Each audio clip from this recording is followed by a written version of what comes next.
அன்பு உள்ளங்களே, இரண் இப்போ நம்ம விநாயகர் புராணத்திலிருந்து ஒரு சிறு துளி. இரண்யகசிபு என்பவன் சிவபெருமானை குறித்து கடுந்தவங்கள் பல இயற்றி ஏராளமான வரங்களை பெற்றான். அஸ்திரம், சஸ்திரம், பூமி, ஆகாயம், உள்ளிடம், வெளியிடம், இரவு, பகல், உயர்திணை, அக்னிணை ஆகியவற்றால் தனக்கு மரணம் சம்பவிக்க கூடாதென்றும், தன் உடம்பிலிருந்து தன் உதிரம் பூமியில் விழுந்தால் அதிலிருந்து தன்னை போல உருவம் உண்டாகி வரவேண்டும் என்றும் வரம் பெற்றான். தனக்கு எவ்விதத்திலும் மரணமில்லை என்கிற நம்பிக்கையோடு அகம்பாவம் நாளுக்கு நாள் பெருக தானே ஈஸ்வரன் என்று மார்தட்டி கொடுங்கோல் ஆட்சி புரிந்து வந்தான். அதே சமயம் இந்த தேவர்கள் அனைவரும் சென்று நாராயணரை வேண்டினர், இந்த இரண்யகசிபை அழிக்க வேண்டும் என்று. இரண்யகசிபு அப்படியே பார்க்கடல் ஓரத்தில் இருந்த பூமியில் வனத்தில் நடந்து கொண்டிருந்தார். அங்கே ஒரு வன்னி மரம் இருந்தது. அந்த வன்னி மரத்தடியில் விநாயகரை பிரதிஷ்டை செய்தார். அதில் ஆதி விநாயகரை ஆவாகனம் செய்தார். தவத்தில் அமர்ந்து விட்டார். இவர் பார்வதியின் மகன் அல்ல, ஆதி விநாயகர்.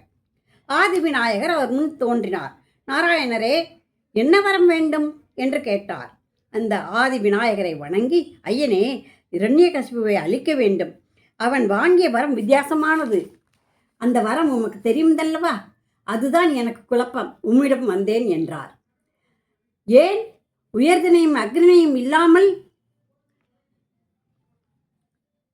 அவனுக்கு மரணம் கிடையாது. உயர்தினை அக்னினை இரண்டாலும் அவனுக்கு மரணம் கிடையாது.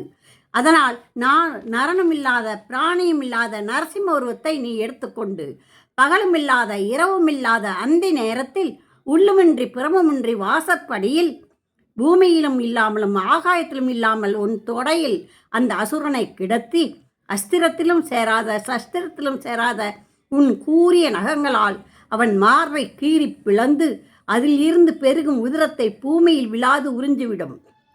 அவன் மீண்டும் உருவெடுக்க முடியாமல் மாண்டொழிவான். அதற்கேற்ற வலிமையை உமக்கு தந்தோம் என்று கூறி மறைந்தார். அவரை வணங்கிவிட்டு அந்த நிமிடமே அங்கிருந்து இரண்யகசிபுவின் அரண்மனைக்கு வந்து நரசிம்மர் உருவம் எடுத்து அவன் உடைத்த தூணிலிருந்து வெளிப்பட்டு இரண்யனை வதம் செய்தார். இவ்வாறு விஷ்ணுவுக்கு நரசிம்ம அவதாரம் எடுக்க ஆதி விநாயகரே யோசனை கூறியுள்ளார், வரம் கொடுத்துள்ளார். விநாயகர் புராணத்தில் இந்த கதை கூறப்பட்டுள்ளது. அந்த ஆதி விநாயகரை வணங்கி வாழ்வில் வளம் பெறுவோம். லைக் போடுங்கள், சப்ஸ்கிரைப் பண்ணுங்கள், கமெண்ட் போடுங்கள். நன்றி, வணக்கம்.